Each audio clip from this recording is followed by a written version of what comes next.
Rádio França Internacional. Bem-vindos à segunda parte da nossa emissão. Nos próximos 20 minutos propomos-lhe o magazine convidado, bem como o magazine Ciência. Mas de seguida fica com o convidado de Liliana Henriques. Convidado.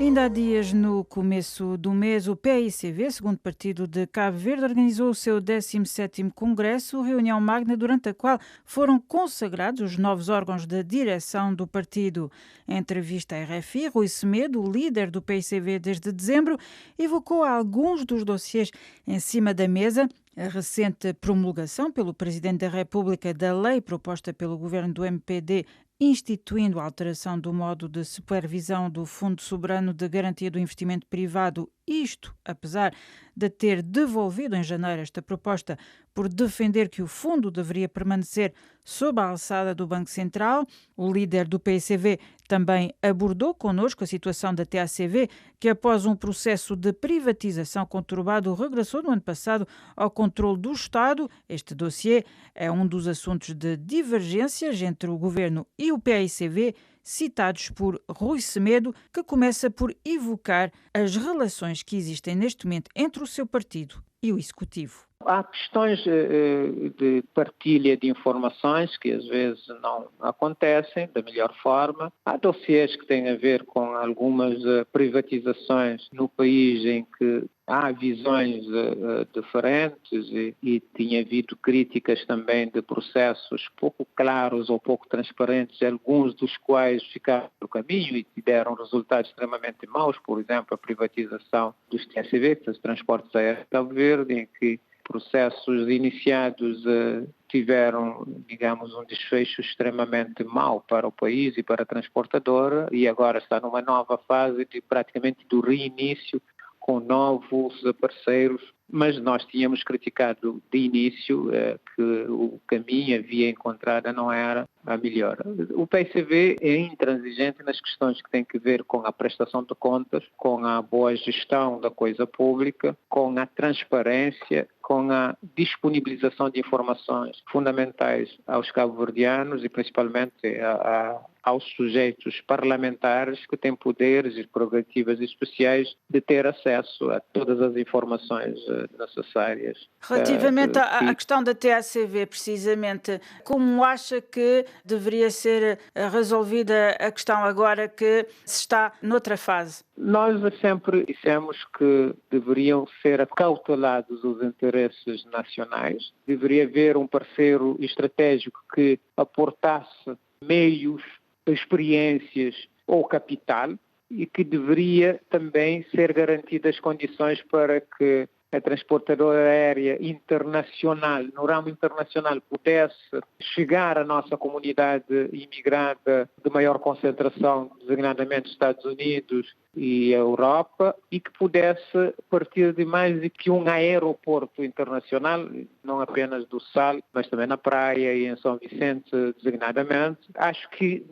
por exemplo, neste momento já se começou também a trabalhar essa ideia de voos a partir também da praia e não apenas e exclusivamente a partir do Sal, e isso também é bom. Com relação ao ramo doméstico, nós defendemos durante muito tempo que deveria haver concorrência e não expor o país a um monopólio privado que poderia ter falhas. É claro que o processo anterior falhou, e agora estamos numa nova fase, num novo processo, mas mesmo assim temos a preocupação de que sejam garantidas condições para que não haja um monopólio, que o mercado seja devidamente regulado e que a regulação funcione, que os cabo-verdianos tenham a possibilidade de realizar o seu direito de circular livremente dentro do território nacional de uma ilha para outra. Entretanto, outro dossiê que também esteve em discussão nestes últimos meses é a questão da alteração do Fundo Soberano, que acabou por ser promulgada. Qual é a visão do PAICV sobre esta matéria? Aqui o PAICV tinha uma visão clara que apresentou a quando da discussão da iniciativa, que o mecanismo de fiscalização, de controle do fundo deveria estar centralizado no Banco Central, que é a autoridade reguladora para o setor financeiro, e neste caso em concreto seria o Banco Central e não uma outra instituição criada na dependência do próprio governo para fiscalizar o Fundo Soberano. Nesse aspecto há uma divergência clara no entendimento entre o governo e a oposição. E a principal divergência residiu nesse aspecto de controle e superintendência que deveria ser, do nosso ponto de vista, exercido pelo Banco Central e não por uma instituição criada pelo próprio governo, o que significa que o governo se autofiscaliza e foge à fiscalização do Banco Central. Muito se falou do impacto da guerra na Ucrânia sobre o aumento dos preços, e nomeadamente dos produtos agrícolas, dos cereais e também do combustível. Mas antes de chegarmos a isto, estamos num contexto em que a Covid-19 já teve o seu impacto na economia cabo-verdiana. Aqui em Cabo Verde, sim, a pandemia teve grandes impactos na vida das empresas, na vida das famílias e das pessoas, designadamente com a diminuição de ofertas de emprego, com impacto tanto no aumento muito forte do desemprego e também, claramente, com impacto na economia, com impactos sociais, com aumento da pobreza, com dificuldades acrescidas à população. Mas também aqui em Cabo Verde já tínhamos os efeitos da seca e agora entra, digamos, a somar os efeitos da guerra na Ucrânia. De facto, isso tem provocado uma alta exagerada de preços, uma grande escalada de preços, um aumento galopante do custo de vida e claramente tem o outro reverso, que é a degradação do poder de compra das pessoas e a degradação das condições de vida das pessoas que têm visto a diminuição dos seus rendimentos ou desvalorização dos seus salários,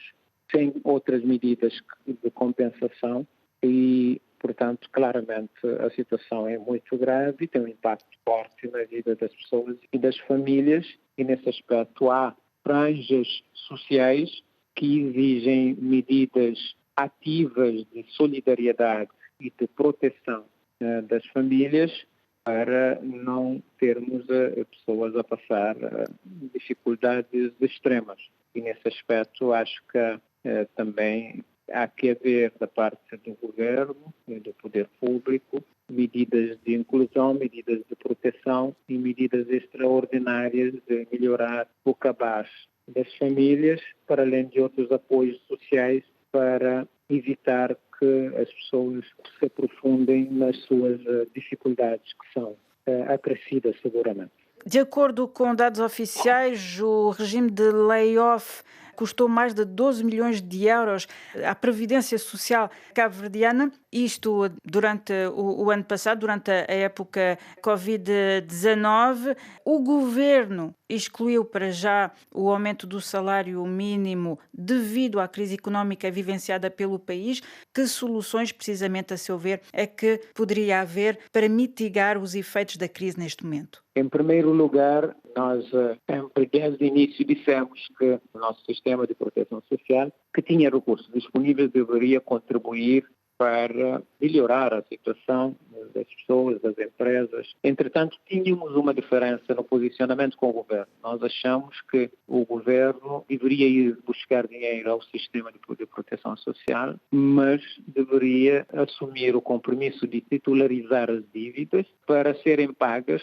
e nunca deveriam ser tomados aqueles recursos sem, digamos, o retorno posterior. Segundo aspecto, nós defendemos que ainda nesse contexto em que estamos, algumas empresas deverão ainda beneficiar do layoff simplificado para garantir os postos de trabalho, para garantir a sobrevivência das empresas e para garantir, digamos, a atividade económica de alguma forma. Um terceiro aspecto tem que ver com a diminuição, digamos, da degradação do poder de compra e a desvalorização do salário mínimo. Nesse aspecto, o governo poderia reapreciar e reavaliar as possibilidades que tem de mexer no teto do salário mínimo e ver se melhoraria também as condições de vida das pessoas. É claro que nós também defendemos que o governo deveria agir no que diz respeito à tributação. E aí o governo teria mais margem para ter um pacote de desagravamento fiscal em alguns produtos, designadamente os produtos petrolíferos,